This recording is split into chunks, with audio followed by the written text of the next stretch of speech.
उन्हाळ्यातील असह्य उष्णतेची लाट संपण्यासाठी माणसे पावसाची वाट पाहत होती. पाऊस सुरू झाला.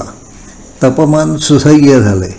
पण नको तो पाऊस म्हणण्याची वेळ पावसाच्या सुरुवातीलाच आली आहे. भारतातील 11 राज्यांना पावसाचा तडाखा बसला आहे. पुरांचा धुमाकूळ सुरू झाला आहे. गाड्या वाहून जात आहेत. रस्ते वाहून जाऊ लागले आहेत. पूल तुटू लागले आहेत. पिलभीटला जाणाऱ्या रेल्वे ट्रॅकच्या खालचा भराव वाहून गेल्याने रेल्वेचे रूळ अधांतरी लटकत आहेत. लटकणाऱ्या ट्रॅकच्या बाजूला असणारा भरावही वाहून जात असल्याने काही काळात हवेत दिसणारे रूळ पाण्याखाली जातील. रेल्वेची वाहतूक लवकर सुरू होण्याची शक्यता नाही. परिणामी जनतेला अनेक समस्यांना सामोरे जावे लागणार आहे. डोंगर खचून माती रस्त्यावर येत आहे. अनेक ठिकाणी वाहतूक ठप्प झालेली आहे. काही ठिकाणचे रस्ते पूल वाहून गेल्याने वाहतूक सुरू होण्याची शक्यताच नाही. आसाममधील पुरात काझीरंगा अभयारण्यातील अनेक प्राणी मेले आहेत. लोकांच्या घरातून दुकानातून पाणी शिरले आहे. 60पेक्षा जास्त माणसे मरण पावली आहेत.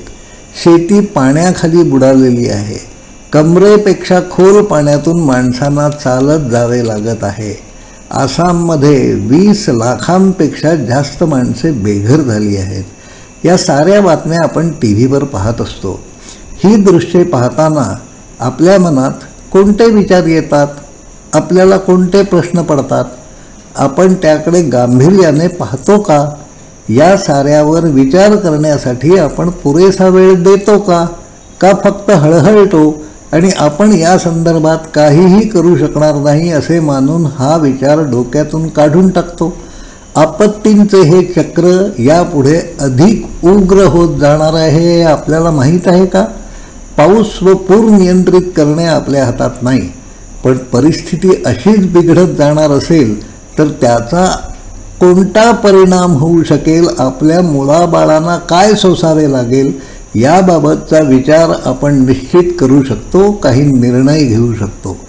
वास्तव काय आहे आणि येणाऱ्या नजीकच्या भविष्यात आपल्याला कोणत्या समस्यांचा सामना करावा लागणार आहे हे समजून घ्यायलाही माणसे तयार नाहीत. क्रिकेट सामन्यांवर गप्पा मारण्यासाठी आपल्याकडे वेळ आहे.